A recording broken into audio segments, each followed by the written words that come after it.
Your true wealth is your time and freedom. Money is just a tool for trading your time. It's a container to store your economic energy until you're ready to deploy it. But the whole world has been turned away from real money and has been fooled into using currency. A deceitful imposter that is silently stealing your two most valuable assets, your time and your freedom. Welcome to the rabbit hole. We are entering a period of financial crisis that is the greatest the world has ever known. The wealth transfer that will take place during this decade is the greatest wealth transfer in history. Wealth is never destroyed, it is merely transferred, and that means that on the opposite side of every crisis there is an opportunity. The great news is that all you have to do to turn this crisis into your great opportunity is to educate yourself. I believe that the best investment that you can make in your lifetime is your own education. Education on the history of money, education on finance, education on how the global economy works, education on how all of these guys, the central bankers, the stock market, how they can cheat you, how they can scam you. If you learn what is going on and how the financial world works, you can put yourself on the correct side of this wealth transfer. Winston Churchill once said that the further you look into the past, the further that you can see into the future. This program is all about creating your own crystal ball, being able to gaze into the future, being able to change this crisis, the greatest crisis in the history of mankind, into your great opportunity.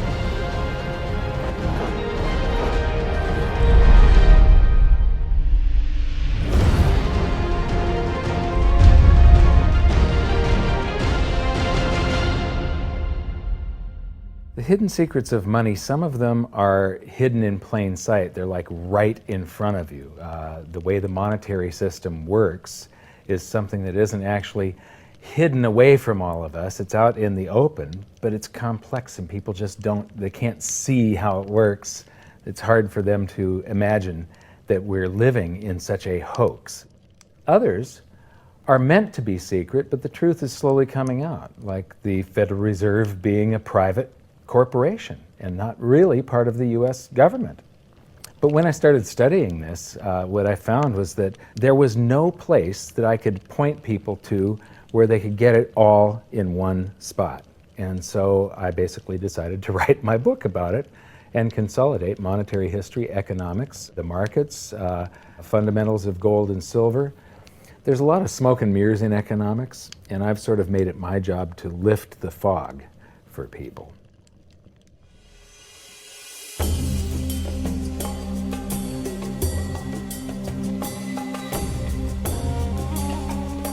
Welcome to Egypt. This is where it all began. Roughly 5,000 years ago, the Egyptians started using gold and silver as their predominant form of currency. But it was not yet money. The pieces of gold and silver that they were using were odd sizes and weights, odd purities, so it still was not interchangeable, where each unit is the same as the next. This meant that nothing really had a price yet. You couldn't put a price of so many coins on something because they didn't have coins yet. Trade was still difficult. It was still a guessing game when it came to the exchange of values. One of the reasons that we are in the financial mess that we are today globally is that people do not understand the difference between currency and money. Currency is a medium of exchange, a unit of account. It is portable, durable, divisible, and something called fungible. Fungible means that each unit is the same as the next unit. $1 in my pocket buys the same amount as $1 in your pocket. Money is all of those things plus a store of value over a long period of time. Even financial planners, bankers, your accountant, they don't understand the difference between currency and money. The currency in your pocket is a medium of exchange. It's a unit of account because it's got numbers on it. It's somewhat durable, it's portable, it's divisible in that you can make change, and it's fungible. $1 in my pocket buys the same amount as $1 in your pocket. But because governments can print more and more and more of it, and dilute the currency supply, it's continually transferring wealth out of your pocket, out of your bank account, to the government and to the banking system. The reason that gold and silver are the optimum form of money is because of their properties. It's an easy medium of exchange because gold and silver store a large amount of value in a very small area. It's a unit of account. Pure gold has the same value all over the planet. So an ounce of gold buys the same amount here in Egypt as it would in China or in the United States. It's durable. The same gold that Egyptians were using in trade 5,000 years ago is still here with us today. It does not corrode. It's divisible. You can make change with it. It's very portable. You could use something like oil as money. It's just that you can't carry around a barrel of oil on your back. It's fungible. Pure gold is the same wherever it is on Earth. Pure silver is the same wherever it is on Earth. It's limited in quantity. That's the reason that it maintains its purchasing power. Governments cannot print it. Over the last 5,000 years, only gold and silver have maintained their purchasing power.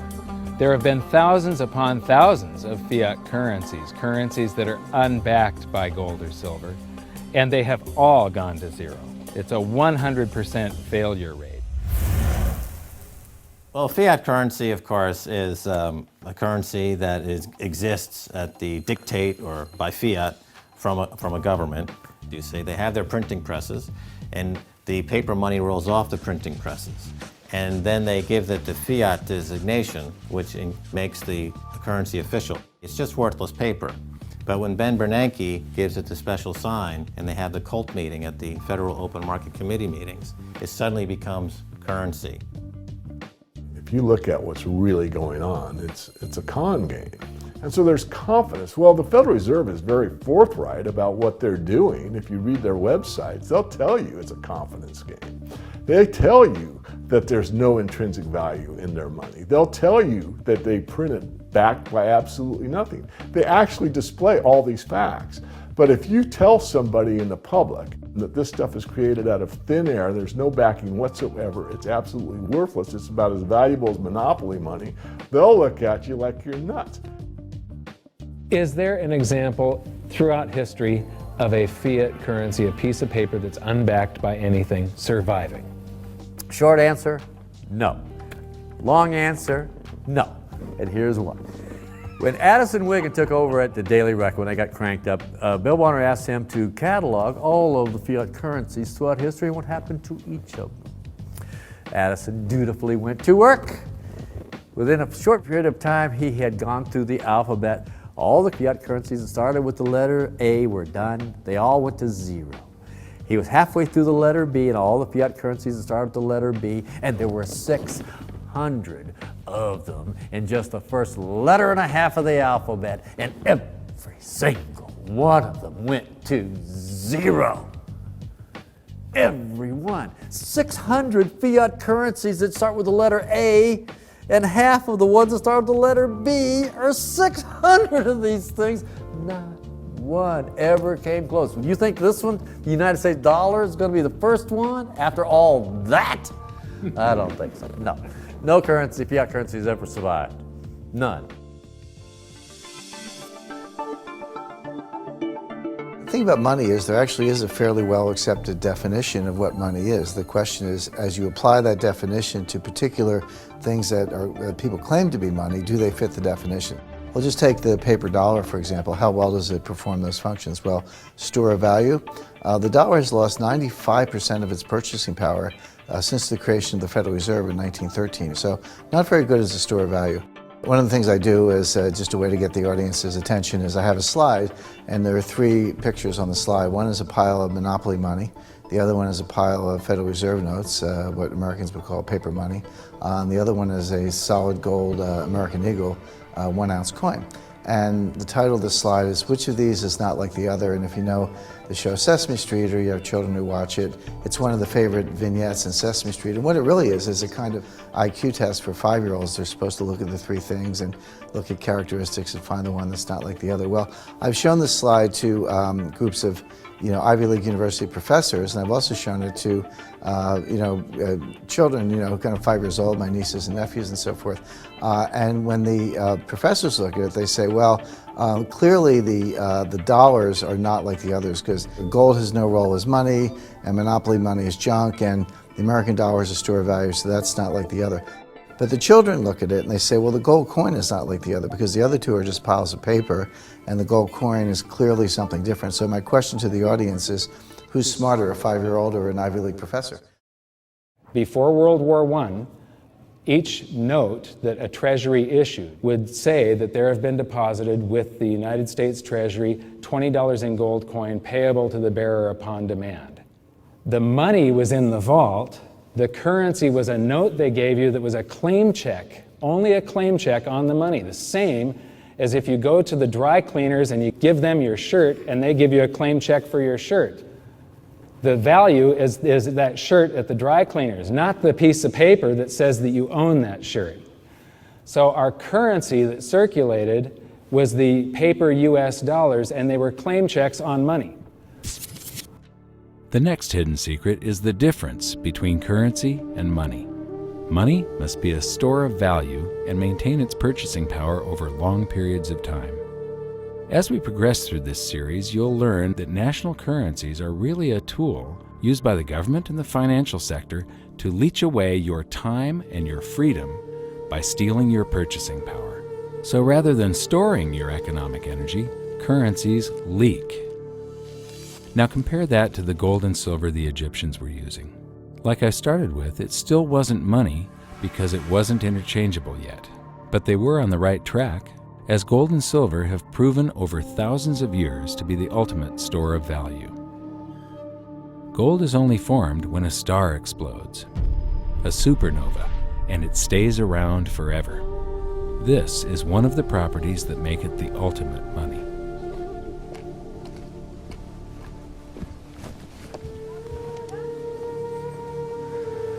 People are amazed that after 5,000 years, the pyramids are still here. But what I'm more amazed at is that the currency that the people that built this were using, that currency, that gold and silver that they were using in trade on a daily basis, is still around today. It may have been melted down and re-refined, and it's in a coin or a bar or in some piece of jewelry, but it's still with us today, and it still purchases something. Yes, it is the ultimate money because there is nothing else even in the same league. It's divisible, it's permanent, it's a store of value, it's a unit of account. It's got everything you want out of money, but it doesn't go away, and it can't be increased. That is what makes gold the most beautiful money of all. What more could you ask out of a money? It keeps governments under control. You can maintain a solvent system. Governments don't like gold at present because they're getting away with the fiat currencies, and they'll do everything they can to discredit it as an asset class. I mean, my goodness, gold has outperformed the Dow Jones Industrial Average in each of the last 7 years, yet it's not considered a legitimate asset class. Why? Again, it's the fear that maybe gold will be imposed on the system, that it will constrain government ability to spend beyond its means. They can't print it. They can't print it, no. The proper definition of inflation, I use Milton Friedman's definition. Inflation is an expansion of the currency supply. Deflation is a contraction of the currency supply. If you expand the currency supply, eventually prices will rise. And if you contract the currency supply, eventually prices will fall. This is a pool, but it's not a pool of water. This is the currency pool. And these are prices. And if you expand the currency supply, prices like a sponge in water have to rise to suck up the excess currency. Governments never stop printing more currency and adding currency to circulation. Therefore, prices keep on going up, not because the stuff that you're trying to buy is changing. The real estate doesn't change. What has changed is the currency purchases less and less. It's the currency going down, not prices going up. The truth is, what we have that makes our world work right now is a big story. None of it's real. It's all just promises. And if you think about it, that's how currency began to work in the beginning. You know, before we had currency, we had barter. I'll give you 3 coconuts and you give me 4 fish, because that's kind of a fair exchange on coconuts to fish. But that got complicated, so we had to invent this thing called money to be a divisible, portable medium of exchange. And the challenge is that we lost that a long time ago when we lost having things of value be our currency, and now we have this thing called numbers and accounts. But trust me, it is not real. It's a big made-up story. One of the biggest make-believe stories ever is called quantitative easing, which sounds complex, but it's really just a smoke and mirrors term for currency creation. QE started with the banking bailouts back in 2009. This currency was created out of thin air and then given to the banks, who paid themselves record bonuses in reward for crashing the world economy. This is a global phenomenon, but all you have to remember for now is that whether it's QE bailouts or stimulus programs, these are all just voodoo, hocus-pocus terms for increased currency creation. I believe gold and silver will reassert themselves as money. And when they do, there just isn't enough. And their purchasing power is going to go up many, many, many times. Egypt is an amazing place. There's a franticness about it, and utter chaos, especially like the traffic. But when it comes to like all of the merchants that are trying to get every last dime out of you, you get fleeced to the point where you come back with an empty wallet. But you know what? They're amateurs compared to Wall Street. In the past several years, I've spoken in many countries about the crisis that's coming, and a lot of people think that they're going to be okay in their country, that it's only going to happen to the United States or maybe the United States in Europe. But what they don't realize is that this is a global phenomenon. I got to show you something here. This is base currency in the United States. This is the number of paper dollars that exist, basically. It took 200 years to go from no dollars in existence to 825 billion. And then we had the bailouts, and then we had QE1, quantitative easing 1, then QE2, and then we had QE3, and then QE4, and then soon we're going to have QE57 and QE382. And it isn't just here. This is what the Canadian currency supply looks like. This is Australia, South Africa, Russia. Now, this starts out in just the year 2001, and this is like 18 times more currency in existence in a little over a decade. Here's Singapore, same story. Look at that, since the crisis, just bam. India, China, every government on the planet is doing this insane deficit spending and expanding their currency supplies, doing bailouts. And history shows that there is no example of this turning out well. It is sometimes amazing that we haven't experienced more inflation than we have. If they keep expanding the money supply so vastly, why aren't our prices growing faster than they really are? And the answer is that a good chunk of the money that the Fed created has been shipped overseas. I remember early in my research, I heard this expression that the Americans have exported their inflation. I thought, what is that? How can you export your inflation? Put it in a box and send it out? What do you do? Well, now I understand. You export your inflation by simply sending all these dollars that you created to these other countries, and then they send you their refrigerators and their cars and whatever, their TV sets. So you get hardware, and they get little pieces of paper. It's a great deal for the American people for a while. For a while. Sooner or later, all of those pigeons come home to roost. When the time comes, as it looks like it's now coming, when the rest of the world is saying, we don't want to play this game anymore, Uncle Sam's dollars are just becoming worthless, there are too many of them, we've got to find something else other than American dollars, then those dollars start to come back to America. People say, we don't want them anymore, what do we do with them? Once this revs up and we've got this little trickle of money coming back that we previously exported, once it becomes a flood and it starts to rush back, now we are getting our former exported inflation brought back to us, and then we'll see the quantity of money inside the United States grow much more rapidly even than the Federal Reserve can create it, because we're getting a previous money back. And that's when we will really see the tanking of the US dollar in terms of what it will buy.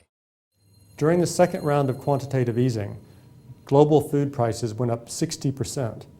And this created a humanitarian disaster for the 2 billion people on Earth who live on less than $2 a day. These people were hungry to start with, they became hungrier, and some of them started overthrowing their governments in North Africa and around the Middle East. So quantitative easing was the spark that ignited the Arab Spring. So that's it. When you create money, you get some sort of inflation. It just depends on where the inflation goes. It's all going down, down, down. Peasants are reeling from a game of coins and crowns. Given the premise that you have a permanent underclass or poor class, and how does inflation affect them disproportionately? It affects them basically in the percentage of their income that goes to food. And we see this as a ratio, and we know that there are some danger points. For example, in Egypt recently, once that ratio got to 40% of income going to food and the price of food rising due to inflation, when it got to 40%, that's historically a point where people actually stage a revolution. That's exactly what we saw. The French Revolution, similarly, was all around the price of food getting to a certain critical point where people simply, the risk-reward for revolution was favorable toward revolution. When they print it up, then it all goes down. Well, exactly right, because when you have a runaway inflation, it's punishing the very people who are most productive in society. In other words, the people that produce more than they consume and save the difference. The problem is that those productive people, the savers, save in their national currency. And unfortunately, the national currency is just a fiat piece of paper at this point. So when it's destroyed through runaway inflation, that $100,000 that you were hoping to retire on doesn't exist. And the things that you were going to buy with it and provide for others don't exist either. Now what are you going to do? So that all seems pretty scary. However, this is going to happen, and you can only play the hand that you're dealt. But the great news is that gold and silver always end up doing an accounting of the expansion of the currency supplies. Basically, the will of the public in the free markets. When governments do this kind of stuff to their currency supply, they debase it. Eventually it comes back in inflation. People sense the loss of their purchasing power. They rush back to gold and silver, and they bid the value of the gold and silver up in the country until it meets or exceeds the value of all the currency in circulation. This is a process that's been going on over and over again throughout history, except this time it's happening on a global scale. It has never before happened in all countries at once. And that means that this is the greatest wealth transfer in history. Therefore, it's the greatest opportunity in history, and it's not going to happen again in your lifetime. So now we've learned that your true wealth is your time and your freedom. Money is a trading tool that stores the economic energy that is your time and freedom, whereas currencies leak them away. Gold and silver are the ultimate money simply because of their properties. Fiat currencies are based solely on confidence and always return to their intrinsic value of zero. Governments don't like gold because it imposes restraint. Rising prices are a symptom of an expanding currency supply, and gold and silver always account for an expanding currency supply. So that's it for this episode. Join me next time as we begin to investigate how monetary history just repeats and repeats, and how gold and silver always win the battle between currency and money. Until then, my challenge to you is to stop calling currency money. It's a crucial first step towards setting your mind free of all this economic voodoo and changing your context. You can learn more by watching the bonus features on our website, and if you have any questions, you can post them there, and we'll answer some of your questions in future bonus features. So good luck, thanks for watching, and we'll see you next time.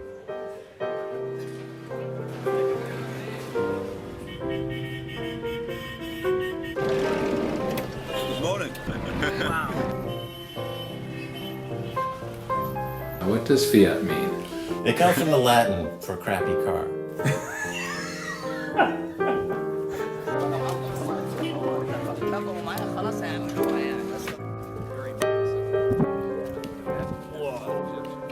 In the desert in a suit.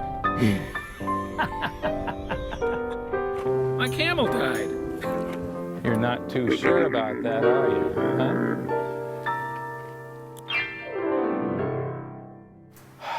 I am ready for a good long nap.